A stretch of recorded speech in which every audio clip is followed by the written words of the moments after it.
പക്ഷികൾ. പക്ഷി നിരീക്ഷണം എന്നത് വിവിധതരം പക്ഷികളെ നിരീക്ഷിക്കുകയും പഠിക്കുകയും ചെയ്യുന്ന ഒരു കലയാണ്. ഇന്ത്യയിൽ ആദ്യമായി പക്ഷി നിരീക്ഷണത്തിന് അടിസ്ഥാനമിട്ട ആളാണ് ഡോക്ടർ സാലിം അലി. പക്ഷി മനുഷ്യൻ എന്നറിയപ്പെടുന്ന അദ്ദേഹത്തിന്റെ ജന്മദിനമാണ് ദേശീയ പക്ഷി നിരീക്ഷണ ദിനമായി നമ്മൾ ആചരിക്കുന്നത്. പക്ഷിശാസ്ത്രത്തിൽ പ്രൊഫസറായ അദ്ദേഹത്തിനെ വിവിധതരം സർവകലാശാലകൾ ഡോക്ടറേറ്റ് ബിരുദം നൽകി ആദരിച്ചു.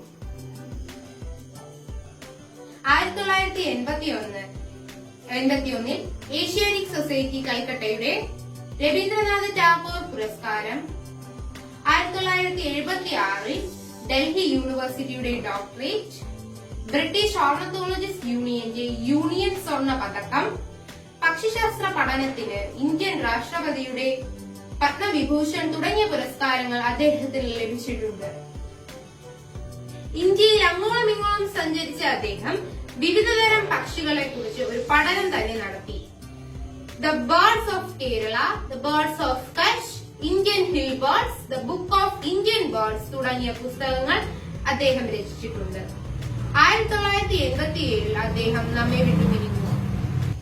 അടുത്തതായി നമുക്ക് ശ്രീകുട്ടൻ വിവിധതരം പക്ഷികളെ പരിചയപ്പെടുത്തുന്നതായിരിക്കും. നമസ്കാരം. നമ്മൾ ആദ്യമായി ഇവിടെ പരിചയപ്പെടാൻ പോകുന്നത് ഗ്രേറ്റ് കൊമോറന്റ് അഥവാ വലിയ നീർക്കാക്ക എന്ന പക്ഷിയെയാണ്. ഇതിന്റെ ശാസ്ത്രീയ നാമം ഫലാക്രോകൊറാക്സ് കാർബോ എന്നാണ്. ഇത് സാധാരണയായും കറുപ്പും നീലയും ഇടകലർന്ന നിറത്തിലാണ് കാണപ്പെടാറുള്ളത്. ഇതിന്റെ ആവാസ കേന്ദ്രങ്ങൾ പുഴയും തടാകങ്ങളും തടയണകളുമൊക്കെയാണ്. അടുത്തത് ചെന്തലയൻ വേലിത്തത്ത അഥവാ ചെസ്റ്റഡ് ഹെഡഡ് ബീ ഈറ്റർ. ഇതിന്റെ ശാസ്ത്രീയ നാമം മെരോപോസ് ലിഷ്നാലിറ്റി എന്നതാണ്. സാധാരണയായും ഇവ കണ്ടുവരുന്നത് തവിട്ടു കലർന്ന ചുവപ്പും മഞ്ഞയും നിറങ്ങളിലാണ്. ഇതിനെ നമുക്ക് മഴക്കാടുകളിൽ പോയാൽ കാണാൻ സാധിക്കുന്നതാണ്. അടുത്തത് ചാരത്തലയൻ പാറ്റപ്പിടിയൻ അഥവാ grey headed canary fly catcher. ഇതിന്റെ ശാസ്ത്രീയ നാമം കുലീസിപ്പാസ സെലോണിയാസ് എന്നതാണ്. ഇത് സാധാരണയായും പച്ചയും തവിട്ടും കലർന്ന നിറത്തിലാണ് കണ്ടുവരാറുള്ളത്. ഇതിനെ നമുക്ക് മഴക്കാടുകളിലോ ചോലകളിലോ കാണാവുന്നതാണ്. അടുത്തതായി പവിഴക്കാലി അഥവാ ബ്ലാക്ക് വിങ്ഡ് സ്റ്റിൽറ്റ്. ഇതിന്റെ ശാസ്ത്രീയ നാമം ഹിമാൻറ്റോപ്പസ് ഹിമാൻറ്റോപ്പസ് എന്നതാണ്.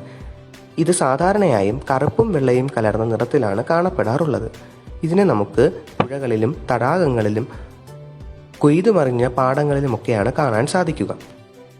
അടുത്തതായി അരിപ്രാവ് സ്പോട്ടഡ് ഡൗ. ഇതിനെ സാധാരണയായും ചാരനിറത്തിലും തവിട്ടു നിറത്തിലും കറുപ്പും വെള്ളയും കലർന്ന നിറത്തിലും കാണപ്പെടാറുണ്ട്. ഇതിന്റെ ശാസ്ത്രീയ നാമം സ്പൈലോപേല ചൈനേസിസ് എന്നതാണ്. ഇത് സാധാരണയായും വനങ്ങളിലും മറ്റ് സ്ഥലങ്ങളിലും ഒക്കെയാണ് കാണപ്പെടാറുള്ളത്. അടുത്തതായി ലാർജ് ഗ്രേ ബബ്ലർ അഥവാ ചാരച്ചിലപ്പൻ. ഇതിനെ സാധാരണയായും വറ്റിവരണ്ട പ്രദേശങ്ങളിലാണ് കണ്ടുവരാറുള്ളത്. ഇതിന്റെ ശാസ്ത്രീയ നാമം അർഗിയ മൽക്കോൾമി എന്നാണ്. അടുത്തതായി ചുട്ടിപ്പരുന്ത് ക്രസ്റ്റഡ് സെർപ്പന്റ് ഈഗിൾ. ഇതിന്റെ ശാസ്ത്രീയ നാമം സ്പൈലോർണിസ് ചീല എന്നതാണ്. ഇവയെ സാധാരണയായും വനങ്ങളിലാണ് കണ്ടുവരാറുള്ളത്. ഇവ ചാരനിറത്തിലുള്ളവയാണ്. അവസാനമായി തവിടൻ ബുൾബുൾ അഥവാ വൈറ്റ് ബ്രൗട്ട് ബുൾബുൾ. ഇതിന്റെ ശാസ്ത്രീയ നാമം പൈക്കോനോട്ടസ് ലുറ്റോകോലസ് എന്നതാണ്. ഇവ സാധാരണയായും കാടുകളിലും തുറന്ന പ്രദേശങ്ങളിലുമാണ് കണ്ടുവരാറുള്ളത്. ഇവയെ ചാരത്തിൽ തവിട്ട് കലർന്ന നിലത്തിലാണ് കാണപ്പെടാറുള്ളത്.